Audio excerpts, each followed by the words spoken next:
Taib, bismillah. Bismillah walhamdulillah wassalatu wassalamu ala Rasulillah wa ala alihi wa ashabihi wa mawalah ma ba'du. Bapak Ibu yang dirahmati Allah Subhanahu wa taala, kita lanjutkan kajian kita dengan kitab Al-Arba'in An-Nawawiyah karya Imam Abu Zakaria Yahya Ibn Sharaf An-Nawawi rahimahullahu taala. Dan kita masih hadis yang keempat. Subhanallah, ini memang usul saja kalau seandainya misalnya anak-anak yang ribut itu, misalnya kita buat yang belum bisa sholat dengan tertib, ini bisa ditaruh di luar, jadi dia bisa dipisahkan safnya dari saf orang dewasa. Jadi misalnya bisa ditaruh di luar khusus untuk anak-anak, jadi suaranya mungkin tidak begitu masuk ke dalam. Karena memang anak-anak yang seperti itu, yang kalau belum bisa tertib, memang dia belum boleh ke masjid. Bukan karena dia anak kecilnya, bukan, tapi karena dia mengganggu kehusuan orang sholat, tidak boleh. Mengganggu kehusuan orang sholat tidak boleh. Tayyib. Dan mereka juga belum baligh, jadi tidak mengapa ketika mereka ditaruh di samping, karena ini untuk pembelajaran. Karena orang tuanya juga ketika menyuruh ke masjid itu niatnya supaya belajar. Ya udah, kalau belajar di luar. Tapi kalau mengganggu tidak boleh. Mengganggu sesama muslim haram. Apalagi mengganggu ibadah salat yang kita dituntut untuk khusyuk. Salat itu kita khusyuk. Kita sudah berusaha melakukan atau melaksanakan sebab-sebab untuk khusyuk saja, itu belum tentu khusyuk. Maka dari itu, barang siapa yang dia menahan-nahan, misalnya buang air atau menahan sesuatu yang ingin dia makan, maka perintah Rasul tunaikan dulu makannya atau qada hajatnya. Agar apa? Agar tidak mengganggu khusyuan ketika salat. Tayyib. Begitu juga tidak diperbolehkan menghiasi masjid berlebihan sampai kemudian mengganggu kekhusyuan. Atau kita sholat di belakang kita gambar-gambar yang membuat tidak khusyuk. Ini juga hukumnya makruh. Masjid yang terlalu berlebihan juga hukumnya makruh. Ini ada fatwa dari para ulama. Dan ini semua agar kita bisa khusyuk dalam sholat. Dan kita juga disunahkan untuk melihat tempat sujud. Ini juga agar kita bisa khusyuk dalam salat. Tayyib. Maka bagusnya anak-anak ada shaf tersendiri di belakang. Artinya di luar juga tidak mengapa. Dan kalau kita lihat Al-Barkah, Masjid Al-Barkah juga demikian. Anak-anak itu misah shafnya daripada shaf orang dewasa. Jadi tersendiri, paling belakang. Karena mereka memang masih belajar. Canda-canda main, dan itu pun ada petugas yang menunggu mereka agar mereka bisa tertib, sehingga kemudian kemaslahatan semua bisa terakomodir. Kita sholat bisa khusyuk, kemudian anak-anak juga bisa belajar. Dan pastinya di sini adalah tanggung jawab orang tua yang harus kita ingatkan. Kalau kita tidak ingat, maka kita sadarkan. Tayyib. Kalau tidak ingat, maka kita sadarkan, kita sampaikan. Karena tidak boleh di sini mengganggu orang yang salat. Karena kita butuh kekhusyuan di dalam salat. Dan masalah mengucapkan amin juga. Amin tersebut diucapkan bersamaan dengan aminnya imam. Tayyib. Yang mendapatkan keutamaan bacaan amin tersebut apabila amin kita bersamaan dengan aminnya imam. Jadi tidak boleh kita mendahului aminnya imam. Imam masih waladdoh. Itu kan memang panjangnya 6 harokat. Memang harus kita panjangkan.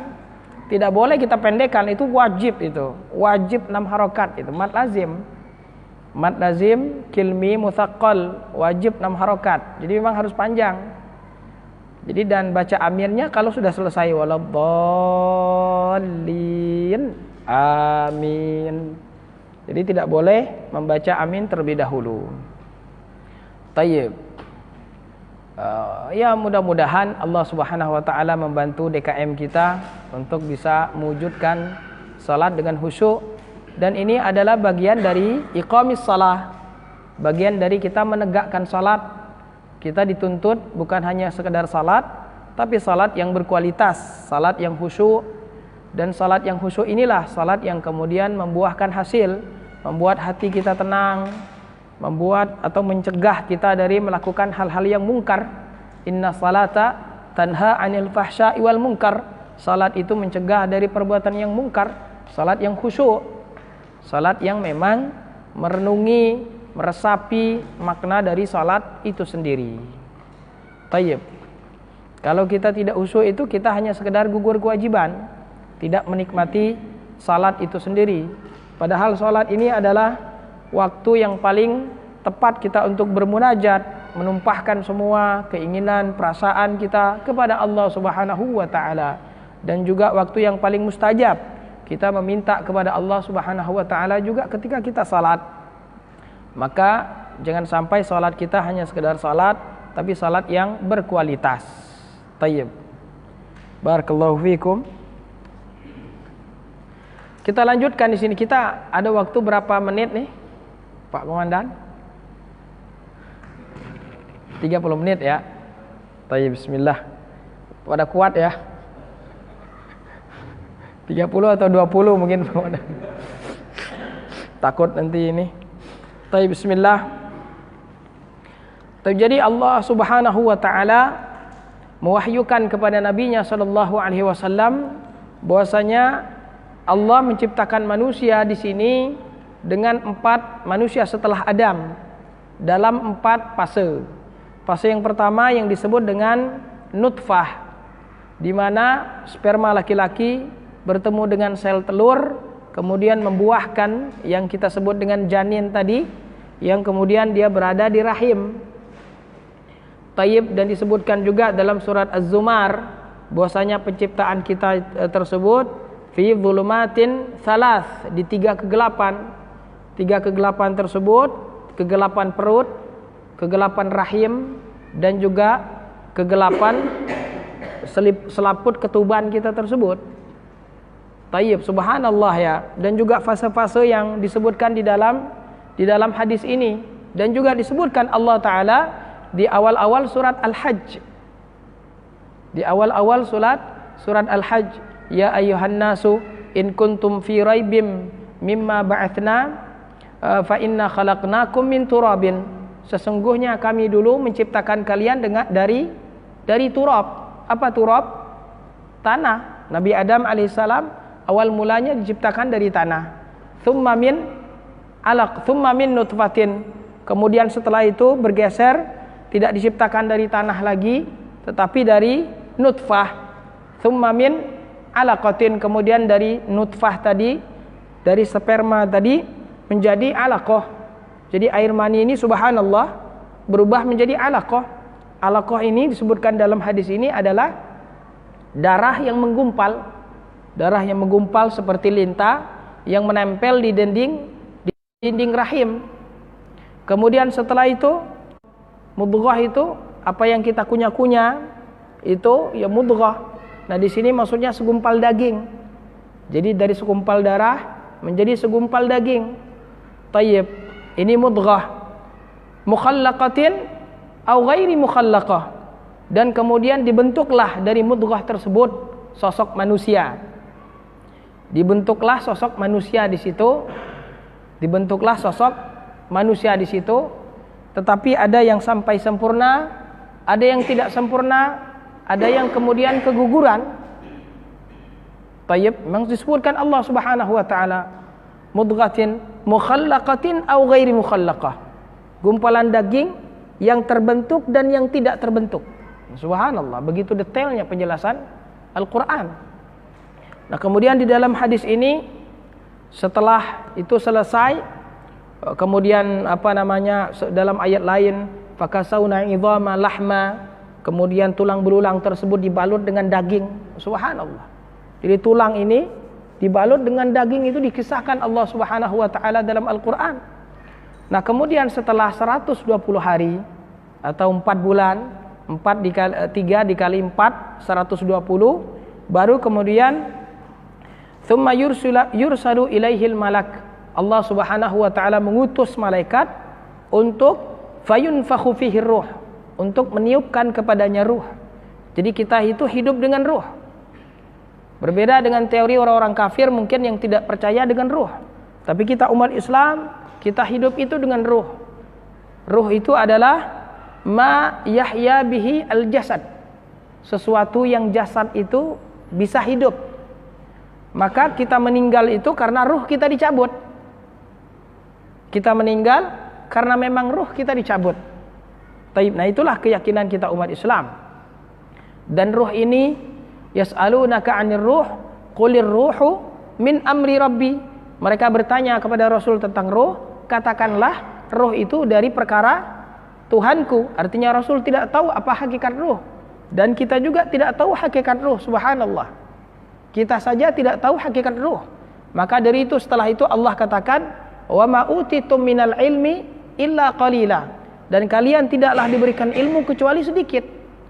Artinya untuk ilmu ruh ini dirahasiakan oleh Allah Subhanahu wa taala. Dan ruh ini selalu ada pada diri kita, dan dia kemudian keluar pada saat kita tidur. Saat kita tidur, ruh kita keluar, tapi tidak keluar secara sempurna. Tidak keluar secara sempurna, dia kembali lagi ke jasad kita. Dia keluarnya tidak sempurna. Keluarnya sempurna kapan? Ketika kita dicabut ruh kita oleh malaikat maut, baru ruh kita dicabut dengan sempurna. Tayyib. Dan kita tidak tahu hakikat ruh, walaupun dia, kata para ulama, berbentuk ada jasadnya ruh tersebut. Jasadnya artinya sesuatu yang memang ya seperti bangsa jin, artinya ada bendanya. Jadi bukan makna, bukan sekedar makna, tapi memang ada bendanya ruh tersebut.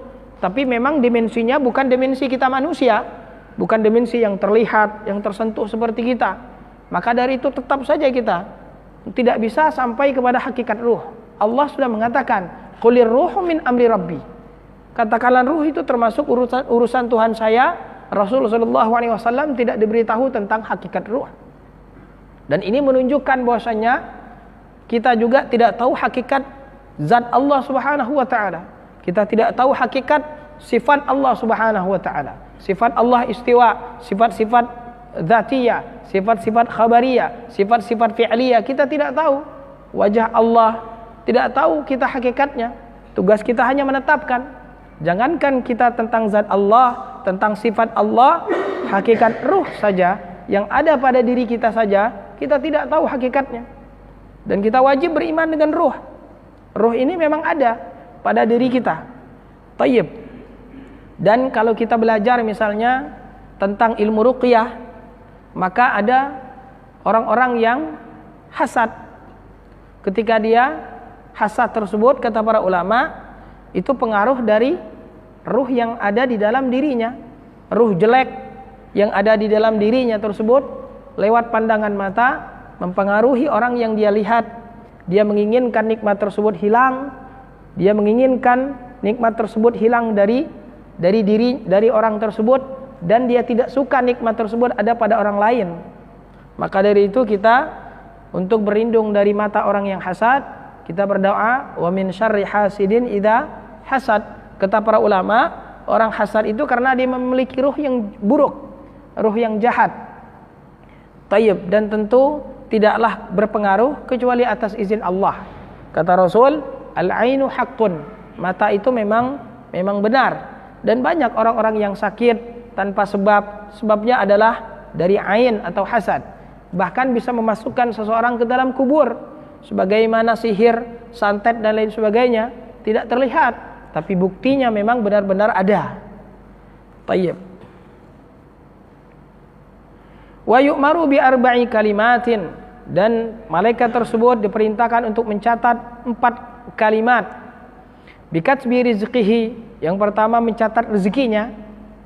Dan rezeki ini, kata Syekh Ibnu Utsaimin rahimahullahu taala, sesuatu yang kita bisa berdiri ma yaqumu bihi al-badanu Wa ma yaqumu bihi ad-dinu, itulah rezeki. Ma yaqumu bihi al-badan, sesuatu yang badan kita diri dengannya, arti kemanfaatan yang dirasakan, itulah rezeki. Mulai dari kita bernafas, rezeki. Mulai hari ini kita makan, minum, semuanya rezeki. Kita merasa aman, tentram, ini semuanya adalah rezeki yang dirasakan oleh badan kita, apapun hal tersebut. Jadi rezeki bukan hanya sekedar uang, bukan hanya sekedar hal lain sebagainya. Apa yang kita rasakan oleh panca indera kita, ini semuanya adalah rezeki dari Allah Subhanahu wa taala. Rezeki yang kedua adalah ma yaqumu bihi ad-din, sesuatu yang agama kita bisa berdiri, ini juga rezeki. Kata para ulama, dia adalah al-ilmu wal iman. Rezeki yang berkaitan dengan agama, ini adalah ilmu dan iman. Maka seseorang yang dia mengenal Allah, dia mengenal agama yang benar, dia mengenal manhaj Rasul, dia mengenal sunnah Rasul sallallahu alaihi wasallam, sungguh ini adalah rezeki yang besar, yang tidak bisa dibandingkan dengan harta benda dan lain sebagainya. Karena yang namanya rezeki yang berkaitan dengan agama, ini tidak diberikan kepada semua makhluk.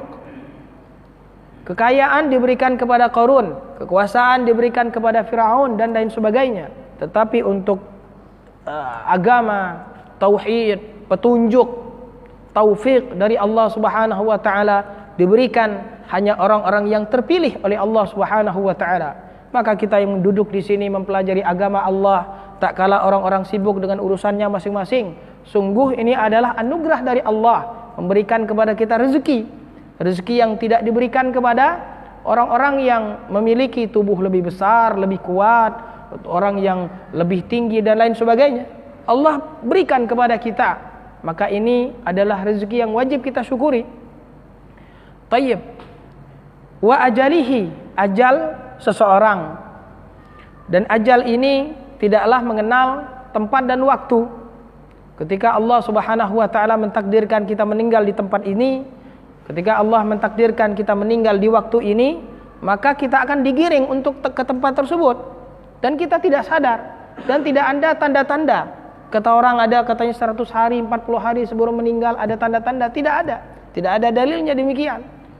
Tayyib. Walan yuakhirallahu nafsan idza jaa ajaluha.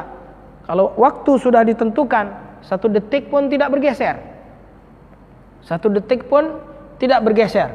Dan ajal ini tidak melihat usia, kesehatan kita, tidak melihat kesiapan kita dan lain sebagainya. Hutang kita belum dibayar atau belum, kredit kita belum sudah lunas atau belum, tidak melihat. Kalau sudah itu sudah takdirnya sudah ditulis, maka kita pasti akan mendatangi ajal tersebut. Cuma kadang kita banyak lupa. Berapa banyak di antara kita yang masih tertawa-tawa, terbahak-bahak, sedangkan kain kapannya sudah jadi. Kain kapan yang akan nanti mengkapan badannya itu sudah selesai dibuat, sudah selesai diproduksi, sudah dekat di toko. Subhanallah, digiring oleh Allah Subhanahu wa taala. Kadang orang masih punya proyek ini, berangan-angan ini, berangan-angan itu dan lain sebagainya, padahal malaikat sudah dekat dari rumahnya. Subhanallah. Tayyib. Maka ajal ini adalah sesuatu yang misterius, dan ini menjadi pemutus kehidupan kita. Maka setelah ajal ini barulah kita akan menemui kehidupan yang hakiki, kehidupan yang kekal abadi, dan di sana hanya ada 2 tempat, tidak ada tempat yang ketiga. Kalau ada tempat yang ketiga, mungkin orang memilih tempat yang ketiga. Tapi ternyata tidak ada kecuali hanya 2 tempat saja, neraka atau surga. Wa amalihi, dan amal perbuatan kita juga ditulis oleh para malaikat, baik dan buruk. Wa syaqiyyin au sa'idin. Tayyib. Sebagian para ulama mengatakan ini catatan ini adalah catatan yang ada di Lauhil Mahfuz. Artinya catatan ini tidak berubah. Tayyib. Dan sebagian mengatakan catatan ini bisa berubah dengan doa dan menyambung tali silaturahmi. Tayyib. Wallahu alam. Penjelasan dari Syekh Ibnu Utsaimin rahimahullah, Syekh Shalih Al Fauzan mengatakan ini catatan di Lauhil Mahfuz, artinya tidak ada perubahan. Dan ini memberikan kepada kita pelajaran akan kekhawatiran pada diri kita. Kita tidak tahu takdir kita nanti seperti apa. Apakah kita menjadi penghuni neraka atau penghuni surga. Dan masing-masing kita nanti digiring untuk melakukan hal tersebut. Dan Allah Subhanahu wa taala menjadikan segala sesuatu ada sebab dan akibat. Ada sebab dan akibat. Dan Allah Subhanahu wa taala tidaklah menzalimi hambanya. Akan tetapi hamba tersebutlah yang menzalimi dirinya. Allah Subhanahu wa taala berikan kepada kita masyiah, kehendak.